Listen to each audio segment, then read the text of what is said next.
সংগ্রামী দেশবাসী, আমরা বলতে চাই জুলাই সনদ স্বাক্ষরিত হয়েছে।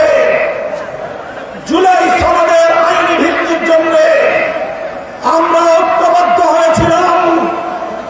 আমাদের সে ঐক্যের ভিত্তির উপর দাঁড়িয়ে জুলাই সনদের প্রাথমিকভাবে আইনি ভিত্তি কার্যকর হয়েছে, সরকারি আদেশ জারি হয়েছে।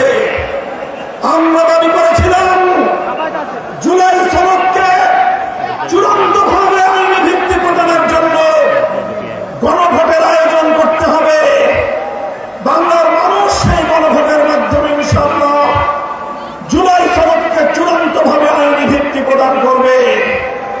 আমরা বলেছিলাম বাংলাদেশের ইতিহাসের এই তাৎপর্যপূর্ণ গণভোট সংসদ নির্বাচনের সঙ্গে, প্রতীকের নির্বাচনের সঙ্গে একসাথে তালগোল পাকিয়ে এই গণভোটের মাহাত্ম্য নষ্ট করবেন না। আমরা বলেছিলাম এই জুলাই সনদের গণভোটকে আগামী বাংলাদেশের মাইল ফলক হিসেবে প্রতিষ্ঠা করার জন্য আলাদাভাবে স্বতন্ত্রভাবে জাতীয় নির্বাচনের আগে গণভোটের আয়োজন করা হোক।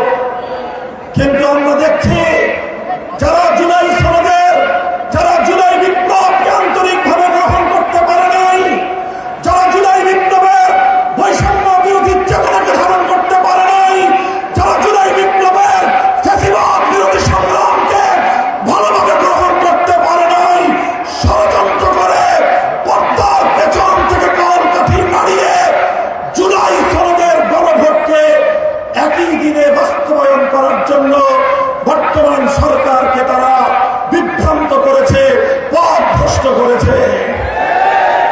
দেশের স্বার্থে, জনতার স্বার্থে, শান্তির স্বার্থে, ঐক্যের স্বার্থে আমরা গণভোটের আয়োজন, হয়তো জুলাই সনদের আয়োজনকে এখন আমরা বলছি স্বতন্ত্র নির্বাচনের মাধ্যমে আগামী গণভোটের আয়োজনের মধ্য দিয়ে জুলাই সনদ কার্যকর করার এই ঐতিহাসিক পদক্ষেপকে যেন বর্তমান সরকার তার প্রাপ্য সঠিক মর্যাদা দান করে। বলতে চাই, যদি এটা করতে ব্যর্থ হন, ইন্টারিম সরকার ইতিহাস আপনাদেরকেও ক্ষমা করবে না। ইতিহাস কাউকে ক্ষমা করে না। মনে রাখবেন, ইতিহাসের দায়ে পরিশোধ করতে পারবেন না, কলঙ্ক নিয়ে বিদায় নিতে হবে। পরিষ্কার করি আমরা, ইনশাআল্লাহ যেই ফ্যাসিবাদ রক্ত দিয়ে বাংলাদেশ থেকে বিদায় করা হয়েছে, বিদেশি প্রভুদের এজেন্ডা বাস্তবায়ন যারা করার জন্য আমার বাংলার স্বাধীন জনপদকে যারা ব্যবহার করেছে, আজও যারা স্বপ্ন দেখছে বিদেশি প্রভুদেরকে খুশি করে আবার ক্ষমতার মসনদে আসবে, তাদেরকে বলতে চাই বাংলাদেশের মানুষ আজ ঐক্যবদ্ধ। বাংলার মানুষ আজ রাজপথে অবস্থান নিয়েছে। আমরা রাজপথে নেমেছি জুলাই সনদ বাস্তবায়নে, গণভোটে বাক্সকে বিজয়ী করার মধ্য দিয়ে আগামী বৈষম্যহীন ফ্যাসিবাদ মুক্ত বাংলার ভিত আমরা তৈরি করবো ইনশাআল্লাহ। আপনারা সকলে ঘরে ঘরে দাওয়াত পৌঁছে দেবেন। দলীয় প্রতীকে নির্বাচনের পাশাপাশি, দলীয় প্রতীকে ভোট দেওয়ার পাশাপাশি গণভোটে বাক্সে ভোট দিতে হবে। যদি কেউ এই গণভোটে না ভোটের ক্যাম্পেইন করেন, ধরে নেব আপনারা ফ্যাসিবাদের দোষর। ইনশাআল্লাহ আমরা রাজপথে আছি।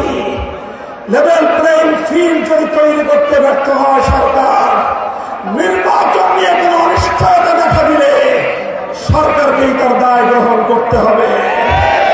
সংগ্রামী সাথী ও বন্ধুগণ, এভাবে রাজপথে যে মহান ঐক্য গড়ে উঠেছে, সে ঐক্যে 8 দল মোহনায় মিলিত হয়ে হয়েছে। ইনশাআল্লাহ জুলাইপন্থী প্রতিটি রাজনৈতিক পক্ষকে দেশকে ভালোবাসতে হলে আগামী দিনে জুলাই বিপ্লবের চেতনা বাস্তবায়ন করতে হলে 8 দলের এই মহড়ায় মিলিত হওয়া ছাড়া বিকল্প কোনো পথ নাই। বক্তব্য শেষ